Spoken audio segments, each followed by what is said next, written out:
Hi everyone, John here with Fountain Pen Love, and in this video I want to talk about a doodling pattern that I like to call circles. Now if you watched my previous video that covers doodling exercises, this will look pretty familiar. In fact, it's one of the exercises that I recommended. This doodle is great for both beginner and more advanced doodlers because it's quite simple, but it's also really easy to improvise and have a lot of different variations with it. So if you're ready, grab a pen and paper, find a comfortable spot, and let's doodle.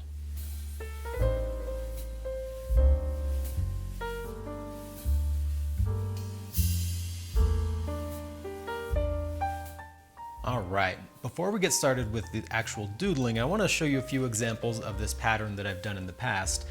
So here's one that I did where everything is the same size, really pretty basic pattern, and this is pretty close to what we're going to be doing today.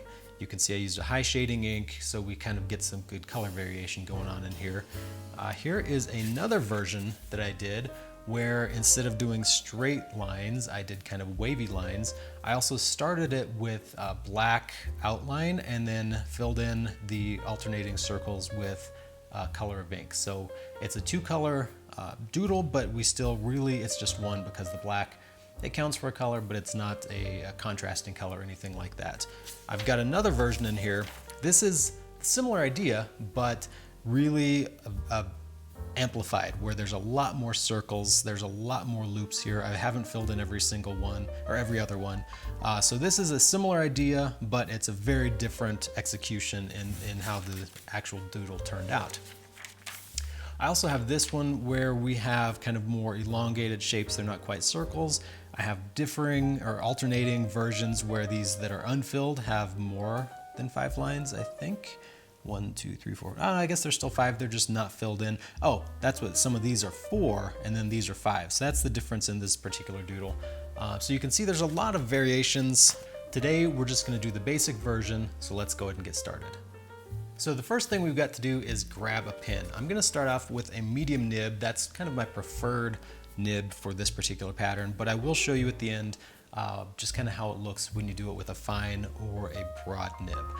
As I mentioned in my previous video, you do want to make sure to have something underneath this, especially on a hard countertop like this.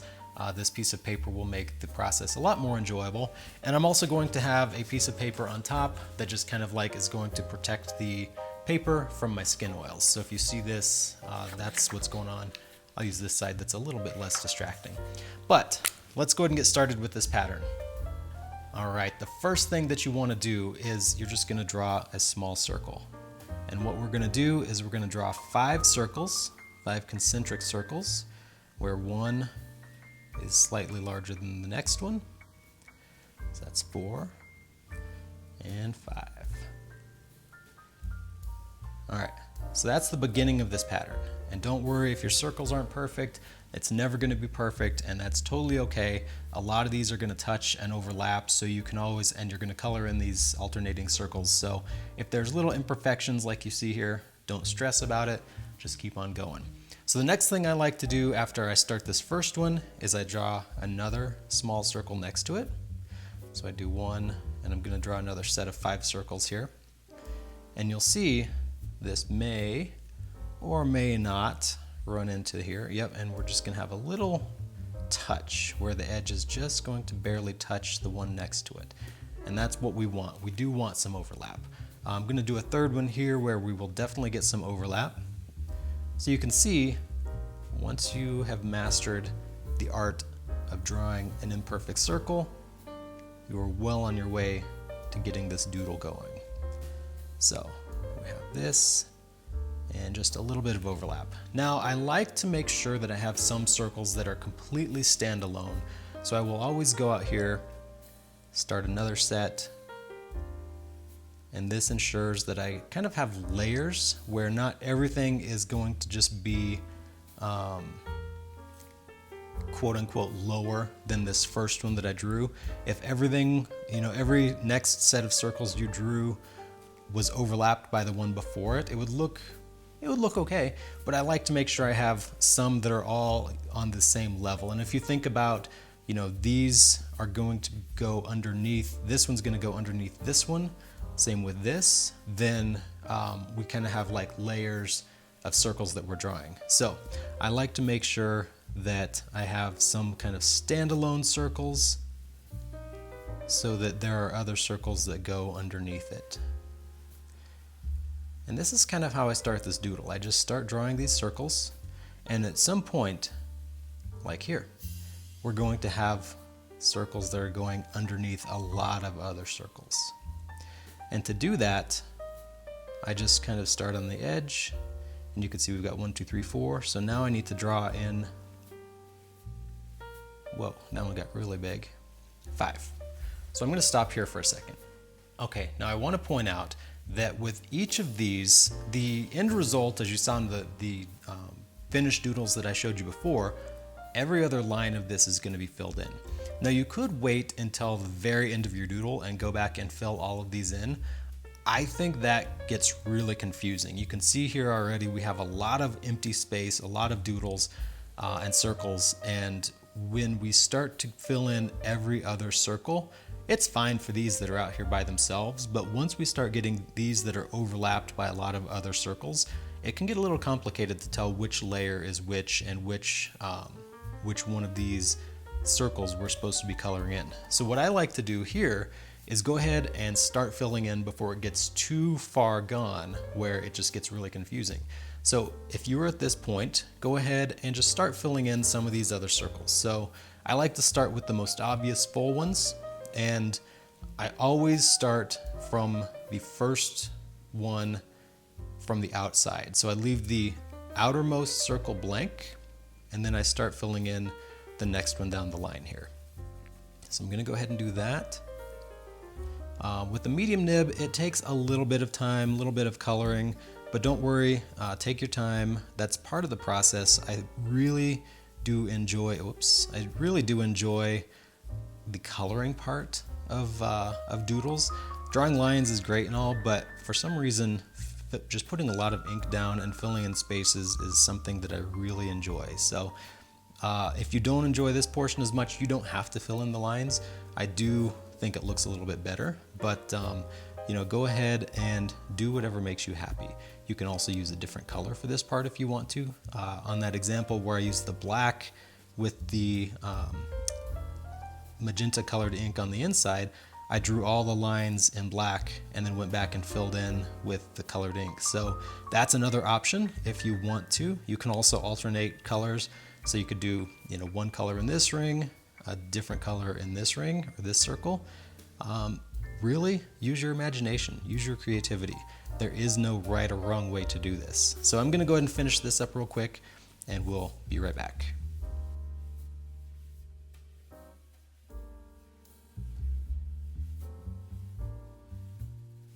Okay, now we're at this particular circle, and it can be, like I said, a little confusing trying to figure out which is the outer and which is the inner.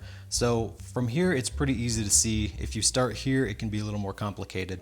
So I like to start where it's pretty obvious which is the second from the outside and start coloring there. And then I can kind of come through into this inner part where it might be more confusing.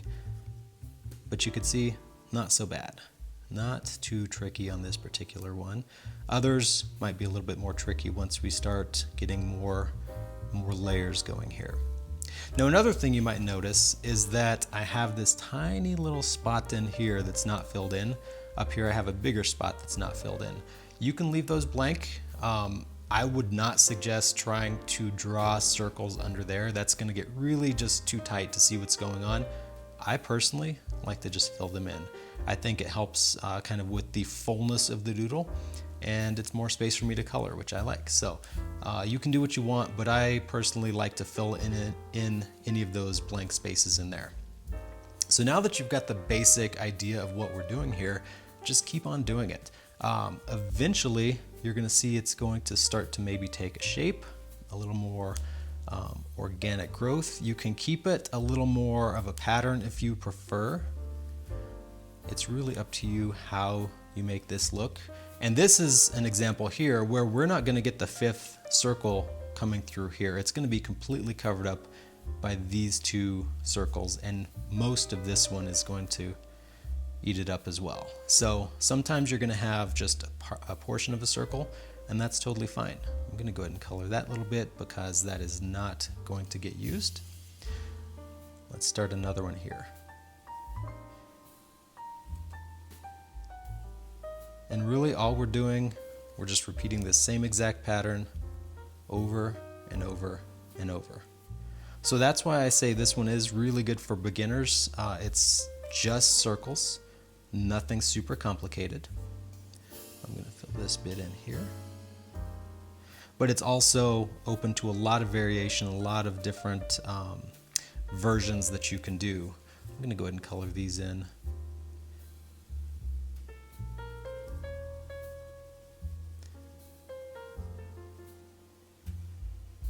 Now I do want to point out, if you do mess up like I did here, I might not want this little bump here. I can just fill it in. It doesn't really matter that the circle wasn't that shape originally. I can change the shape of my circle. It's really your doodle, your rules.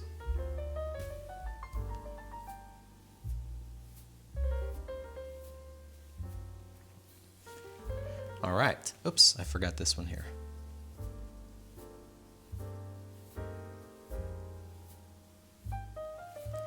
Okay, coming along nicely. So I'm gonna go ahead and finish this up, come back, and then show you some variations. Okay, I hope you're making great progress with your doodle. I wanna go ahead and stop here and show you a few variations. I have this whole piece of paper I could fill up if I want to, but you don't have to. You can stop at any point. You can always come back and do some more with it. Don't feel like you have to fill the entire page or finish it all at the same time. This is always a work in progress. It's something you can work on throughout the day, throughout the week, whatever you want. Again, it's your doodle, so do it however you want to. I do recommend, if you're just getting started, start with smaller pieces of paper, or don't feel like you have to fill everything up, because it is a lot of work. This, maybe took 10 minutes. To fill the whole page might take an hour or two. So please don't feel like you have to do it all at once or all, period. So I'm gonna do a few variations here. Let's get a new piece of paper out here. Now I wanna go ahead and show you how we can do some doodles with either the squiggly lines like I showed you before, or with some different nib sizes. So let's start off with some squiggles. Instead of just drawing a nice clean circle, we're just gonna move our hand in a little bit of a wavy pattern.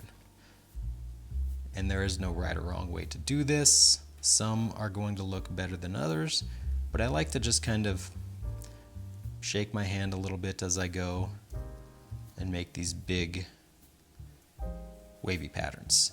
This is a little bit harder and more time consuming to fill in, and it's not going to be perfect. You're going to kind of alter the pattern as you go because, well, it's wavy and it's not as smooth as it was before.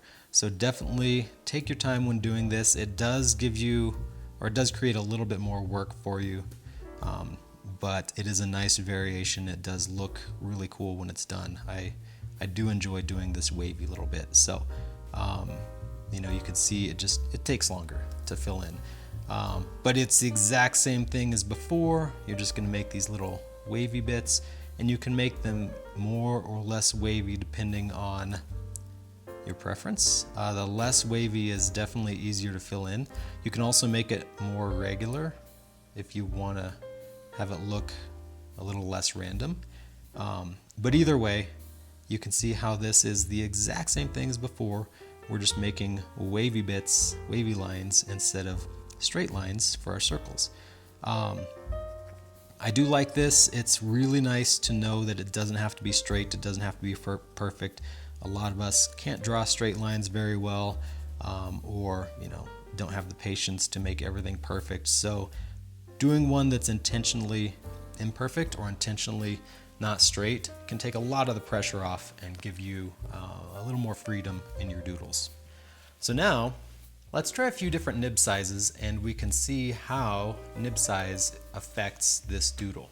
So here I've got a broad and I've got a fine. Let's start off with the fine, and I kind of covered this in my my practice exercises. Oh wait, I don't want to do straight. I want to do straight. I don't usually start something and scribble it out, but this time I did, so there. A fine nib is a little more difficult for this particular doodle because the lines are fine, they go down just fine, but it's the coloring in part that takes longer. It really takes a lot more back and forth to get this filled in. It kind of looks like scribbly, it kind of can tear up the paper. So for this particular reason, I never use a fine nib for this particular doodle. A broad nib, on the other hand, I think works really well, and there's really nothing wrong with using a broad for this one. It makes the lines bigger, it makes filling in the circles faster, and it can really speed up the process.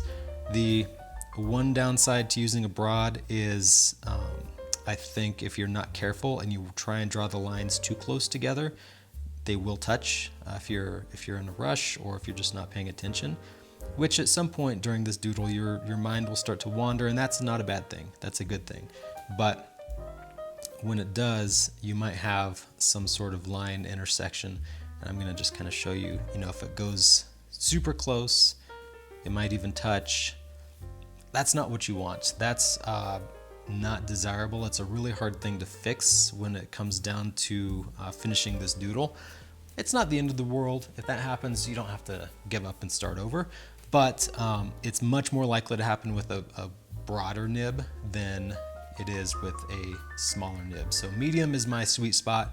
Broad does work really well for this because it makes this coloring go a lot faster, but when you run into something like this, it can really kind of not mess things up, but change the look of your doodle just a little bit. If that happens, just roll with it, keep on going. You're gonna get some overlap, and it just kind of gets hidden when all is said and done, and you have the rest of the doodle finished up. Something like that is going to still be there, but it's not gonna be nearly as noticeable as when it's sitting out all by itself. So keep on going, don't feel like you have to start over, and it'll just kind of blend in with everything else there. All right, well, I hope you enjoyed doodling this circles pattern. A few things that you should keep in mind when you're working through it. First and most importantly, practice. Getting these circles, it's a repetitive process, but the more you do them, the better they're gonna get, the more consistent they're gonna get. So definitely practice doing this pattern over and over and over again. Filling in each consecutive or each other circle, it really helps, but I feel like even the more you color and the more you fill in this space, the better you're gonna get at it. So if it doesn't feel right at first, definitely keep with it and it will get easier over time. Another thing to keep in mind is try different patterns. So if these smooth circles don't work for you, try these wiggly circles. If 5 circles don't work for you, try doing it with 6 circles or 4 circles.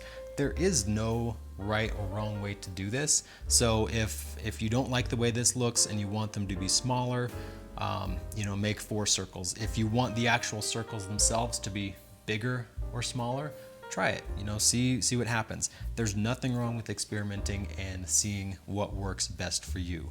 Try sheening inks, try shading inks, try different nib sizes, try different paper types. It's all going to affect the final outcome of your doodle and how enjoyable it is for you to do. So I hope you found this helpful. Please go ahead and like and subscribe if you want to see more of these, and we'll see you next time.